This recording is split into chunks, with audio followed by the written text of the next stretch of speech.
If I could remember when I first met Barbara, I might remember what I was first impressed by. But of course, I can't remember any of that because it was way too long ago.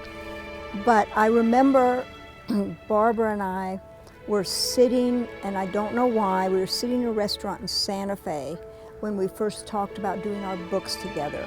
And I was so happy that she was willing to do this book that I had this idea for, because then I knew it would really be a good book if she did it.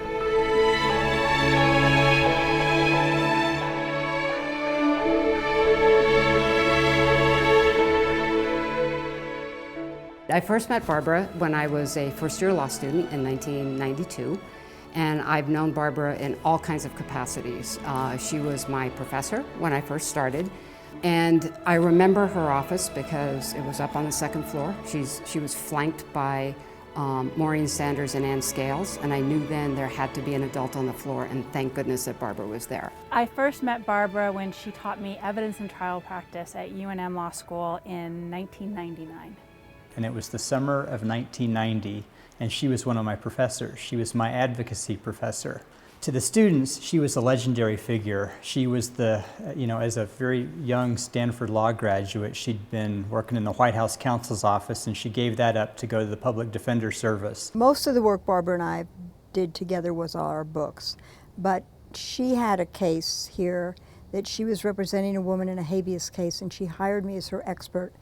It was a very complicated and difficult case, and Barbara, I was the best prepared expert anyone could ever be, and it was all because Barbara just went over it and over it and over it, and stayed up all night and learned everything. She was incredibly well prepared, and that's her hallmark. After law school, I knew Barbara in a ton of different contexts. I taught with her at NIDA, at the National Institute for Trial Advocacy, and in fact, she and I were co-directors for the Southwest program. So we taught together. I was her student. We became very good friends. And also, when I was on the bench and doing the conclave and things like that, I would invite her to come and speak to all of the judges at the conclave. And I was an adjunct for her classes. And in typical Barbara fashion, she got me to come and teach constitutional law at the law school.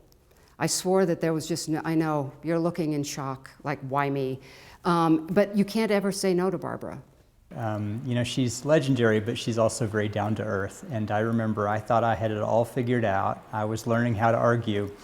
And I thought that I knew what I was doing. I said one time, well, assuming argumento that the other side is correct, here's what would happen.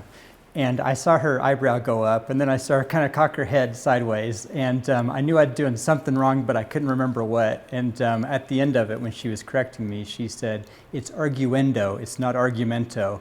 And I was sort of deflated because I thought I was brilliant at that point. And it's funny because that eyebrow going up and that head being cocked sideways and that smile, I've seen that many times in my career now because she's been a wonderful mentor for me. I think the way that Barbara has influenced me most as a lawyer is by example, and the big thing is she is so prepared. She works so hard to get ready for anything. I mean, it's exhaustive, and I can think of, I worked on Terry Nichols with Barbara, and she was our expert, and so she had to learn all that she could learn about explosives, and so she bought every book she could find. I think the Anarchist Cookbook, a bunch of other books, and so she's moving to Oklahoma to do the trial, and she puts all of these, like 20 different books about explosives into her luggage and gets on the plane, and she's standing at TSA and realizes, oh my gosh, I'm about to get on a plane and my suitcase is full of books about building explosives. And I think it was funny to me in two ways and inspirational, because one, it just showed the breadth of work she did to get ready, and also how focused she was. So there are two things I really want to say about Barbara, and one of them is, I don't think it's something that we would think of first, but it is true for me, and that is that she is one of the kindest, most selfless people I know. Barbara's kindness goes across the board, with students, with friends, with her animals. She would give anybody the shirt off her back, and she makes opportunities possible for everyone. The other thing I want to say about Barbara is I've never met anybody in my life that pursues excellence in every aspect of her life the way that Barbara does. In addition to her teaching, her administrative work, her treatises, she always had amicus briefs that she was working on simultaneously at the same time. The woman has an incredible work ethic. I don't know when she found time to sleep. So I worked with Barbara for a year and a half on the Nichols case. It completely transformed my writing, working that closely with her. It also, I learned so much about preparing experts, how to cross-examine experts. I mean, what Barbara taught me in that year and a half was, you know, when your case rests and you're waiting for the jury to come back with its verdict, you're going to be terrified, but you need to know that you've done everything. You don't want to be at that position thinking, oh my gosh, I wish I had done more a month ago. And she really beat that into me in the year and a half in Oklahoma. One of the other great things about Barbara is she's been very involved in the community in numerous other ways too. So one of them was her commitment to PB&J Family Services over the years, and she affected countless lives through her commitment to that organization. Barbara did approach her work at PB&J as she does everything with full passion and devotion. And I recall one year she was doing a fundraiser actually for the Innocence and Justice Project at the law school. And so of course everybody, all the lawyers in New Mexico were there because pretty much every lawyer in New Mexico has been trained by Barbara Bergman and loves her. But so she's at this fundraiser, she's doing a great job raising money for the Innocence and Justice Project, and then she came up to me and she said, "And do you want to buy some cheese?" It's like, and so somehow a PB&J donor had gotten one cheese through a raffle, and they'd convinced this donor to let them sell the cheese for PB&J to raise money. And so Barbara's, can you write this check for the Innocence and Justice Project? And oh, do you want a wheel of Gouda? And I think again she sold all of the cheese. But I think that's right. There was just a moment of Barbara multitasking. There is one area where Barbara also excels, and I have to say it's the one area where I found that she's not a kind person, she's not sweet, she's not generous. It's on the racquetball court. Barbara and I started playing racquetball, I don't know, maybe 8 or 9 years ago. We met every Sunday, and I've never seen anybody so ferocious and so competitive in my entire life. Now, she didn't have to be that good. Barbara's much taller than I am. She has the wingspan of an eagle. All she had to do was stand there. She can basically touch the walls of the racquetball court. But that court was her pinball machine, and I was her ball. I bounced off of every wall, and she took lessons to just get better at beating me every single week. And I picked her up, and we were just going to go to the farmer's market, and she said, I saw this ad for a puppy. And it's a puppy like the kind of dog you used to have. I used to have this big white dog, and she said, look, it's like that. Maybe we should just go look at them. And I said, Barbara, we better take some stuff in the car, so, a newspaper or blanket or something, because you don't just go look at puppies. And she said, well, maybe they won't be cute. And I said, of course they're going to be cute. And what this means is we're bringing this puppy home.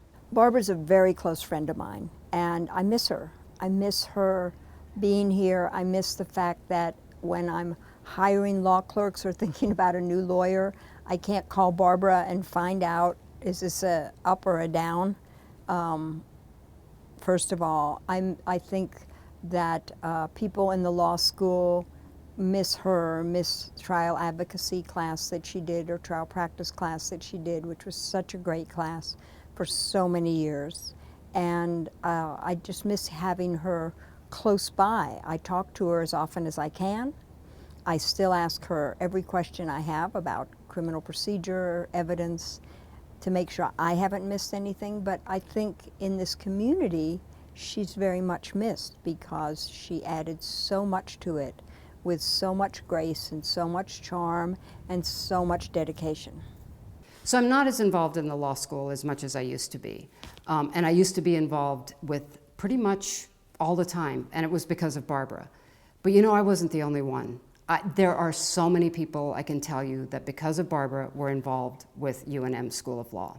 There were judges, justices, lawyers, students from UNM who would come and be jurors in her mock trial classes. People from the Senior Citizen Center would come and be jurors in her ETP classes.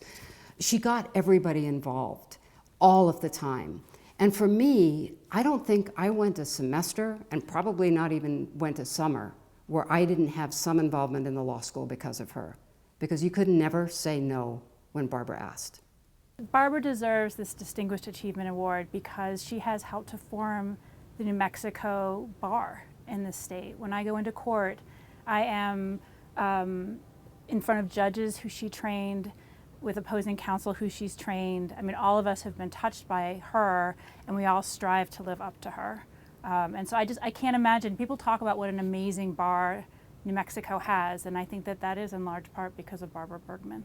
For all the different criteria we have for this, she's devoted so much to our law school community over such a long period of time, and she has had an incredibly distinguished career, and we are lucky that she had such a distinguished career that she shared with us. She was at UNM Law School during the majority of her career, and we all should be very proud of that.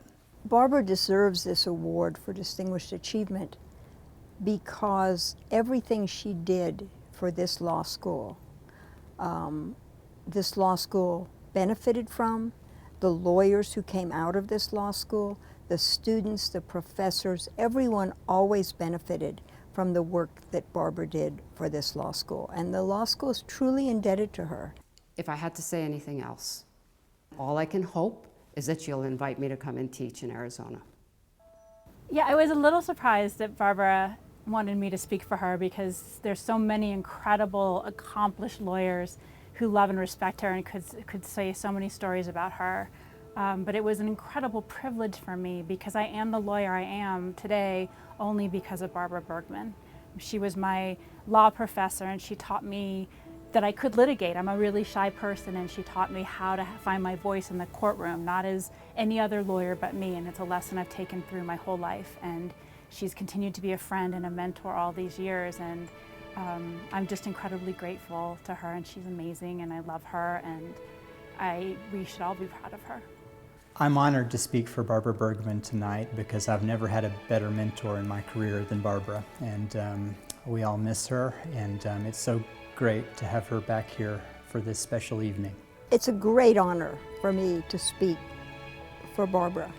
Barbara is one of my closest friends. We've been close friends for so many years I can't remember now. We've worked together, we've played together, we've traveled together, we've been with our dogs together. We've done just about everything that friends do together. And I couldn't have ever asked for a better friend than Barbara is. I can't imagine anybody more deserving of this award than Barbara Bergman. What she has done for every lawyer in this state, there's not a person who doesn't know her, is unbelievable, and her mark will be very, very long lasting. So for Barbara, I'm so happy that she's getting this award tonight.